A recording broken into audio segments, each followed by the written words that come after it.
And good morning to you. Baseball for breakfast here on Sports Hub 365 here on Sports Hub STL. We're brought to you by Gray Bar. Joe Roderick, Matt Rocchio with you on a Thursday morning, Rock. Wanted to get this out to the folks and out of the way before everybody else is spending the rest of their day watching March Madness basketball. And it's also the Cardinals' last off day of spring training. You got some basketball games today? A few, yeah, okay. A few of them. Nice. If it's your last day in Jupiter, Florida, after being down there the last 2 months, what are you doing for your last off day in Florida? I don't know. What's the restaurant everyone goes to again? I always forget. It's what is it? Limoncello?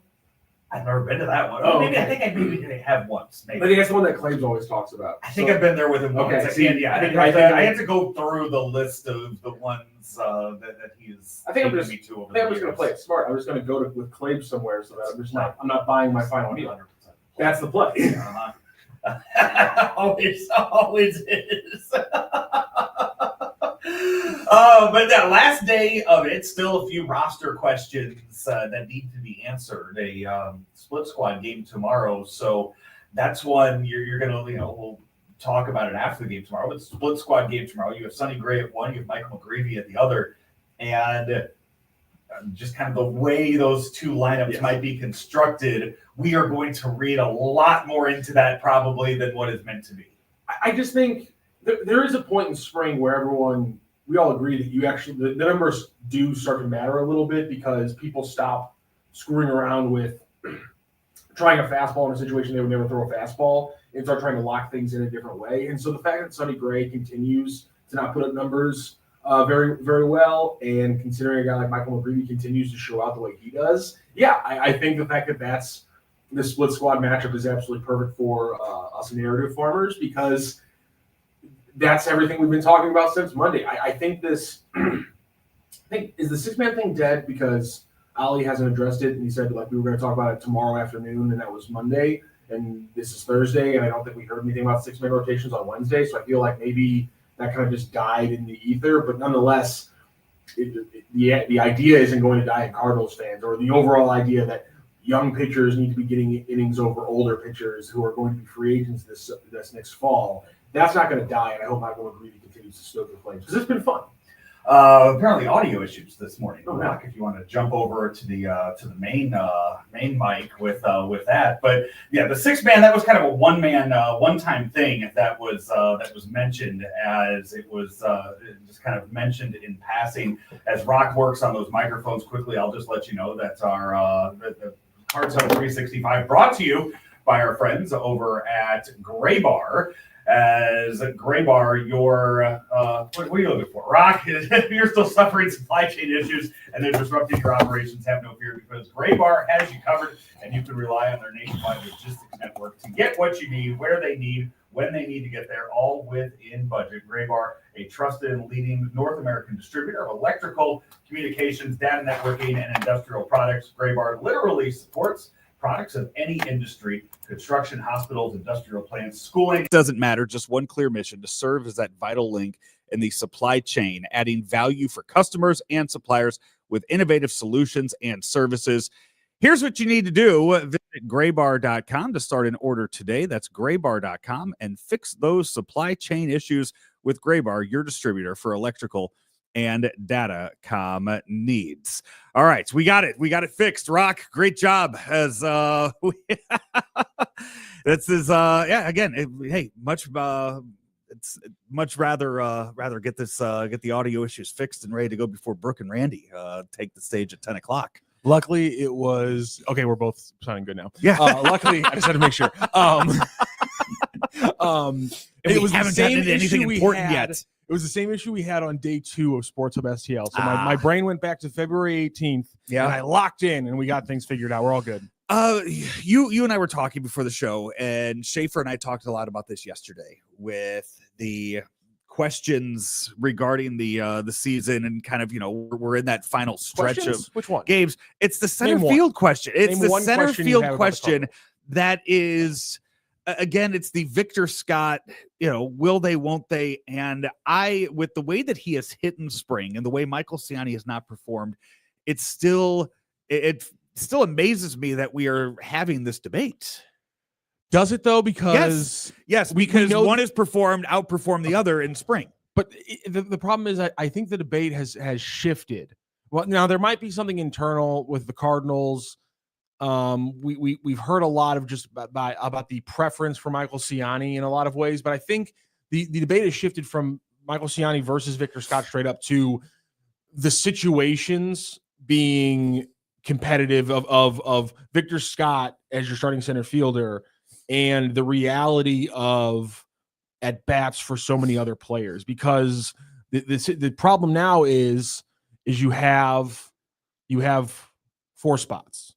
You have DH, second base, left field, and center field. And these are all connected now because the team views Nolan Gorman and I would argue Lars Nootbaar as players who need to get 400 to 500 at bats this year by hook or by crook. Jordan Walker's in there too, but he's more in a different stratosphere where we're not even talking about right field. We're not touching it. We're not affecting it. Jordan Walker's doing what he wants. So you have those 4, and that just with the way that Nolan Gorman has performed in previous years.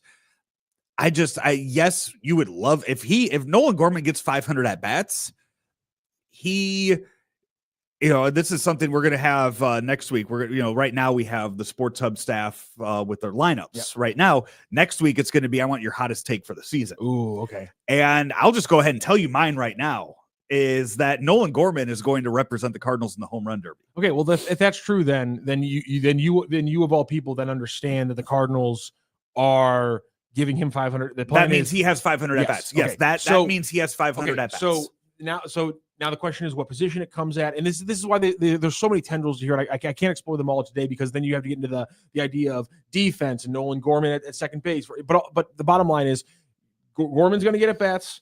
Lars Nootbaar is going to get at bats. And if Victor Scott's at center field, then Lars Nootbaar's in left field, which means that Brendan Donovan's at second base and Nolan Gorman's at DH. And now Alec Burleson, who also over the last 2 weeks, I think we've seen the Cardinals acknowledge the fact that he needs to get as many at bats as they can possibly give him. But he is below the priority list. He's below Nolan Gorman. And so that's the issue and so the other issue is then fine. Play Victor Scott. Victor Scott doesn't start. Lars Nootbaar's at center field. We put who do you want to do? Do you want to put Brendan Donovan at left field, Nolan Gorman at second base, and then Alec Burleson in DH, or Alec Burleson in left field, Brendan Donovan stays at second base, Gorman stays, however you want to configure it. That's the verses we're talking about. It's not Scott Ciani, it's the reality of the at-bats for these young players versus other young players. And the question now you have to ask yourself is, where do the Cardinals rank Victor Scott in terms of long-term potential and therefore need to get at-bats this season at the major league level? I have to think that, I said a lot at the beginning about the split squad game tomorrow, and we're going to read way too much into that. I think that here as we sit on March 3rd and March 20th, they already know. I think they have it all figured out. Which is Lars Nootbaar is going to start in center field. I don't know what they have figured out. I think they already have it.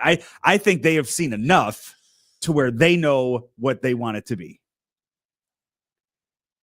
Okay. That they know what's going to happen or what that roster is going to look like. Now, again, they probably had that figured out last year too at this time, and then there was an injury in those final 2 spring training games in Arizona. So you think they have it figured out? Yes. You don't know. Yes. You don't know what that is that they figured out. I think that they are sitting and debating more on the pitching right now and how that shapes up. Okay, let's get back to that then. Do you think the 6-man thing was ever real? Do you think it's still real? I don't think it was ever real. I think there will be, if again, all of this is predicated on health. I think that there will be 6 different Cardinals to start at least in the month of April. I don't think it's going to be a rotation though. That surprises me. Not necessarily.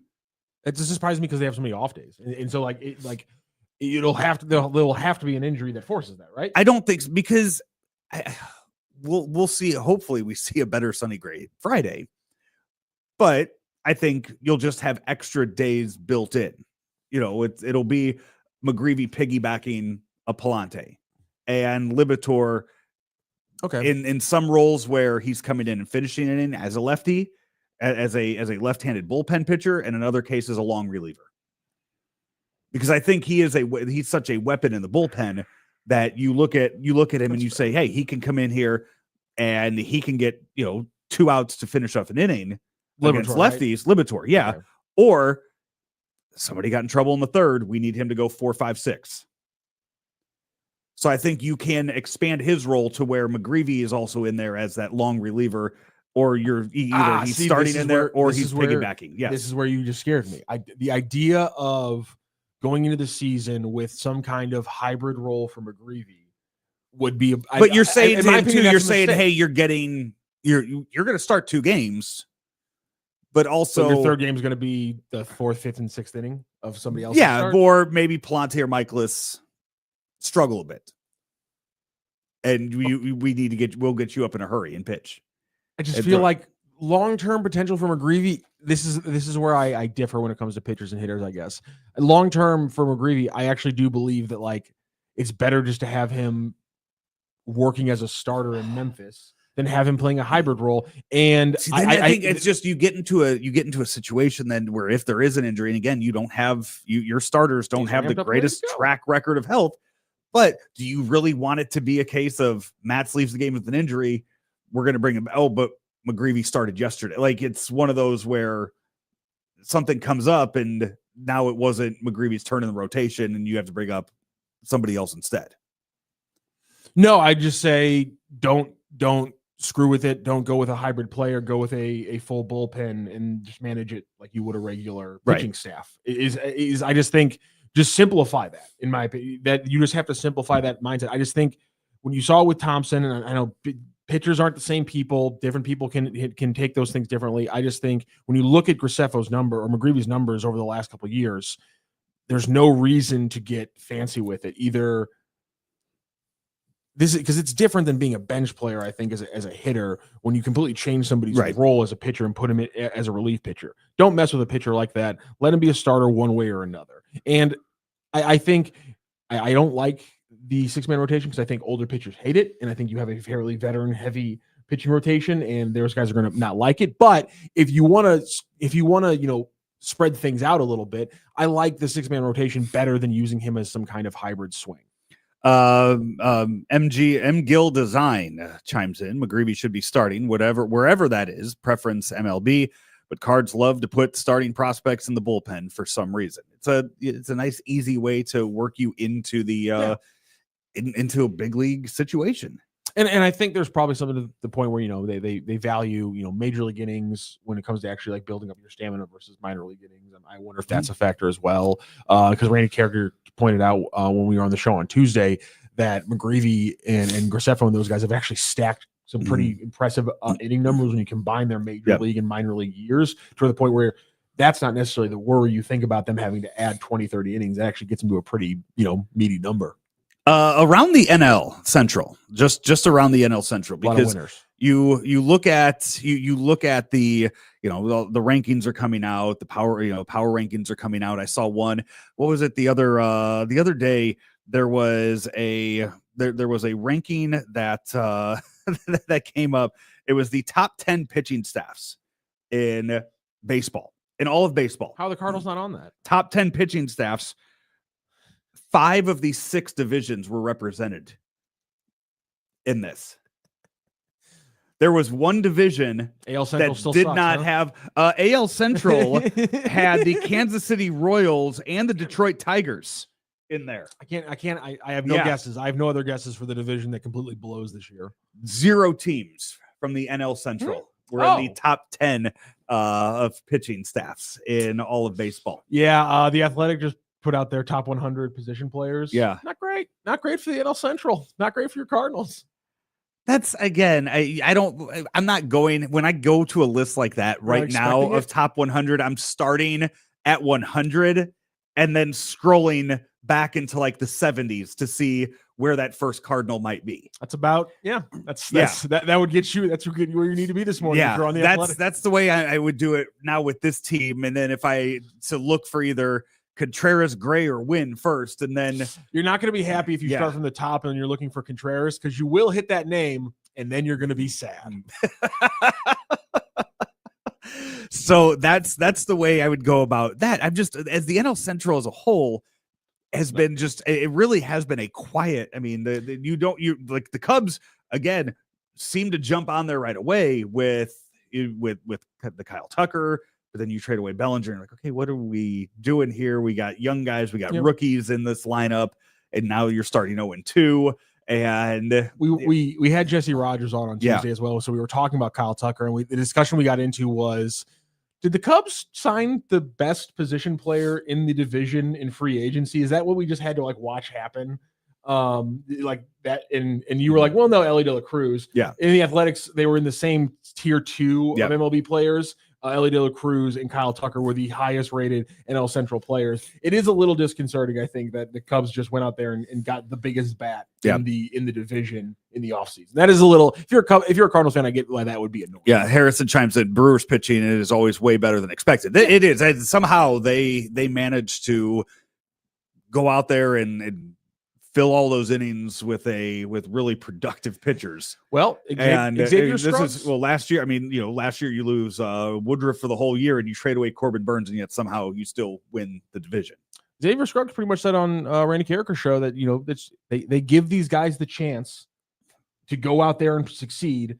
And then when they do succeed, they just keep riding them. And I think that kind of perspective is an interesting thing to hear as a Cardinals fan when you look at why are the Brewers having so much success, specifically in a young, versatile pitching staff. And then you hear Xavier Scruggs give an answer like that, and you can't do much but just throw your hands up and be like, yeah, that makes a lot of sense. I would love that. Yeah. So that's just something to look. I mean, when you, again, I am trying to be as optimistic as I can be about this season. And when I see things like that, of not having a top 10 pitching staff, and I look at that, I think, okay, maybe these young hitters can feast on that NL Central pitching. And you just the young hitters are going to feast on that AAA pitching because, again, they're going to get sent down and not start the season here. I'm just talking about all the other teams, like when you don't have to face Skeens and then every other pitcher around. They dodged him a couple times last year, didn't they? I think they beat him. They were one of his. They were his first loss. I can't remember if they beat him a second time. Right. Yeah, the Cardinals one of the only teams that actually could figure out Skeens last year. We're coming at you early this morning. A baseball for breakfast edition of Cards Hub 365 because March Madness taking place this afternoon. So we'll heed way to that. We'll ask you this, Rock. We didn't talk about this in the pre-show meeting. Who do you think the best basketball player on the Cardinals roster is? Oh, that's a good question. Are you looking it up? Are you looking up? You're going to go look up height. Are you going to go by height? I'm not going to go only by height. I just feel like knowing height is a useful piece of this exercise. You don't have multiple 6'6" and above pitchers anymore like they used to have. This is going to be insane, but I'm not sure how Joe Mather's getting his second mention on Sports Hub STL this week, but he is. That's a tricky one. Who's gonna? I mean, you got to go right to the pitchers, don't you? Because they always have this. They always Redbird Farmhands. Chris Roycroft, hands down, is who Redbird Farmhands is going with. Lumberjack. I bet he's got a Kevin McHale like game. I bet he's got a sticky pivot foot. All elbows and shoulders. Like I bet Chris Roycroft absolutely just. How tall is he? Tears people apart. Chris Roycroft is. This is. Baseball Reference not doing a good job on the roster. He's 6'8", 230 pounds. It's Chris Roycroft. If he knows how to shoot a basketball, it's Chris Roycroft. And again, he might not. He might be one of those guys who's just like dipped in one sport his entire life. But I feel like if you're 6'8", at some point in your life, somebody put a basketball in your hands and you played 4 or 5 years competitively. I'm going Alec Burleson. You know what? I feel like Burleson gets the answer in a lot of these things when you talk to players of like, who can do this different thing? Who can do this different thing? And I feel like Burleson has kind of that like everyman mentality. He can hit, he can pitch. Jordan Walker, we know he's athletic. We know that Burleson's athletic. The left-handed thing is what's going to get people. He probably just big body. He probably just takes you down on the post and hits you with that left-handed hook shot that you just can't stop. See, you also got to think about where some of these guys from. Michael McGreevy is 6'4", 220 and grew up in San Clemente, California. That's a kid who probably played some basketball. Absolutely, that's a kid who played some basketball. Jordan Walker's 6'6", 250.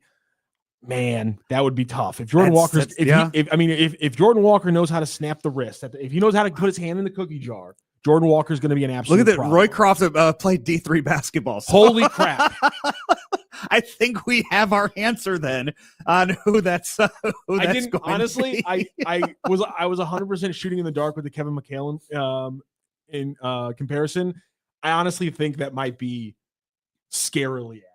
Yeah. This is honestly. I need Brendan Schaefer, you, Mike Claiborne. Someone needs to dig down and find out exactly what kind of game Chris Roycroft has, because I swear to God, if it's not all just up and unders left block game, I will be unbelievably shocked. I mean, he's got the beard for it. I mean, he's either Chris Anderson without the tattoos and other issues, or he's Kevin McHale, and I have to find out which one it is.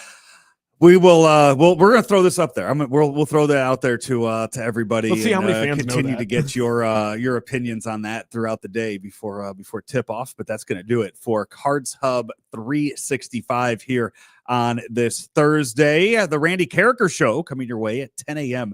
this morning. So stick around, hit the subscribe button, and be ready for that to go live at 10 a.m. today here on Sports Hub STL. He's Matt Rocchio. I'm Joe Roderick. We'll talk to you next time.